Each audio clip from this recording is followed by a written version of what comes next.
Hello, and welcome to the video portion for the Patterns Lab of ME123. With many engineering models, there are instances of geometry that have been mirrored or repeated. Of course, you could attempt to explicitly place into dimension each individual hole in a strainer or every strut on a bicycle wheel, but I don't think anyone wants to spend the time to do so. We're going to start out with the linear pattern feature. This feature allows you to copy one or more features in your model and duplicate them along a line or in a grid pattern. Let's start with the simplest case. I want to add holes to this watch band. We can see here that we have a strip of material that's been produced by a single extrude, and then we have a separate extrude cut that punches the first hole. As we have everything that we want to duplicate, we can now hit the linear pattern button from up here on the ribbon. Okay, lots of options, but don't worry, nothing too complex. Let's start in the middle with features and faces. Here, we can choose which elements of the model we want to pattern. You can pattern any number of features at once, but here we only want to pattern the cut. To do that, we first left-click on the Features box to select it, and then we can choose the feature that we want to pattern in the View window. Of course, if the feature is hard to find, we can also hit the drop-down for the mini design tree and choose it from here. Now that we have our patternable features set up, let's deal with our direction. There are several ways to define these, and we can choose anything that specifies a linear direction, such as a straight edge, a cylindrical surface, or a linear dimension.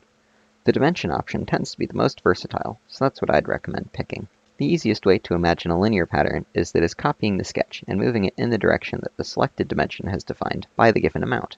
For example, we want to duplicate this hole down the watch band, so we're going to choose the 60 as our direction, hit the flip direction button as needed to make sure that the holes are going in the proper direction, and at this point we get to specify the spacing. Here we can input a distance from a point on the first instance to the same point on the second instance. Let's set ours to 30. So now we can see that the first instance has been left as is, the second instance has copied the sketch and moved it 30 units further down, and then the third instance has moved it 60 units, etc. Next up, we can choose how many holes we want. Let's say 10. We can also choose up to reference. This allows us to say that we want this feature duplicated until it reaches the set distance from a point on the model. Here, let's do until the center point hits 10 units away from the end of the band. Next up, we can specify the spacing between instances, or we can select this button to specify the total number of instances. Up to reference has plenty more options to futz with, but I think we're going to leave it there for now. I recommend trying them out yourself to determine how the rest of the choices function. As usual, the options that you choose here are going to be dependent upon the context that you're modeling within and the information that you're given. Alright, continuing down, let's see what direction 2 lets us do. Like direction 1, we can choose a new direction. This time we're going to set the 15 dimension. Flip its directionality by hitting the reverse direction button, up the instance count to 3, dump the spacing to 15, and we can see that we're generating an entire grid of holes. I don't know about you, but this definitely feels easier than sketching in all 45 of these manually. There's also the option to pattern the seed only, which only copies the original instance. Quick aside, SolidWorks also has sketch versions of these features, which allow you to produce these patterns within a sketch. For the purposes of this class, I recommend focusing on the feature pattern tools. Sketch patterns are much less friendly than feature patterns, and they often lead to sketches with multiple closed contours. They can't be easily edited or suppressed, and they can also be challenging to fully define.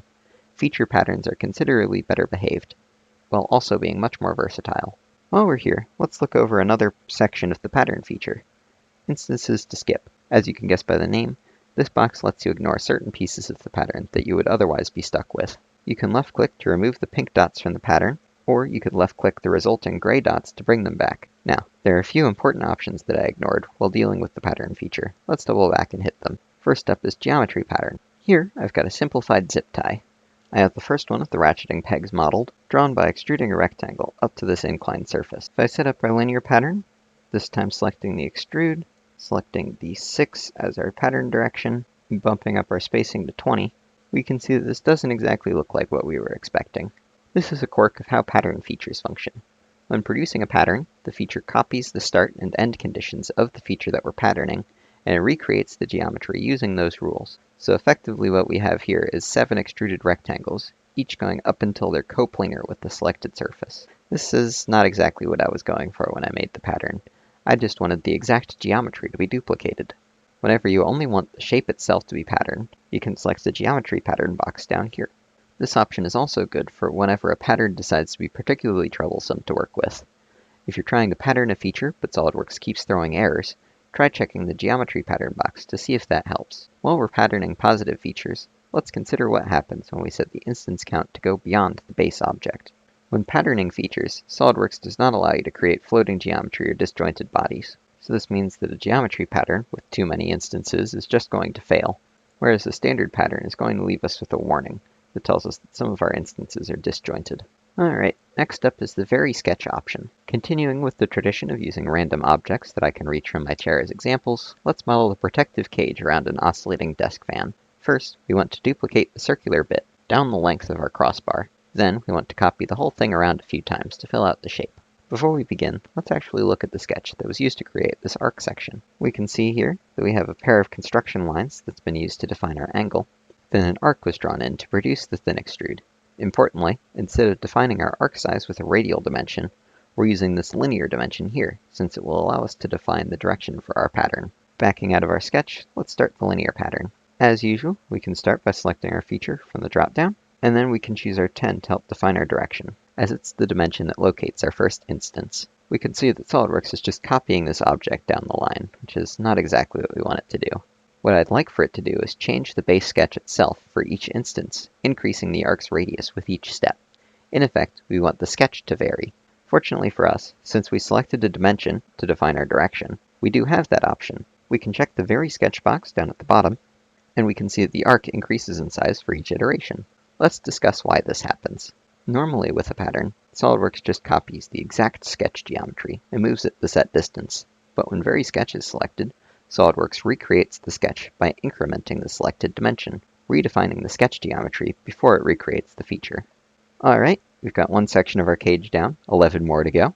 Of course, we could do this manually, but that sounds like it would be a pain, so let's give the circular pattern feature a try. Now, as revolve is to extrude, circular pattern is to linear pattern. It lives here in the drop-down below the linear pattern box, and it follows some similar rules. First off, just like linear pattern, we have to pick our features. I want to pattern the entire model, so I'm just going to pick all three. Next up, we have to pick our axis of rotation. This can be a straight line, an arc, an angle, a temporary axis, or a cylindrical surface. I'm going to choose this face here. We can choose instance spacing set so that each instance is 30 degrees apart with a total of 12 instances, or we can set it to equal spacing, where we want our 12 instances to be equally spaced across the full 360 degrees. The options that you pick are based on the dimensions that you're given in the drawing. If we find that we want the initial instance to be one of the middle instances, we can activate direction 2. This really only works if direction 1 doesn't go all the way around, so I'm going to set this to instance spacing, leaving our angle at 30 degrees and bumping the number of instances down to 5.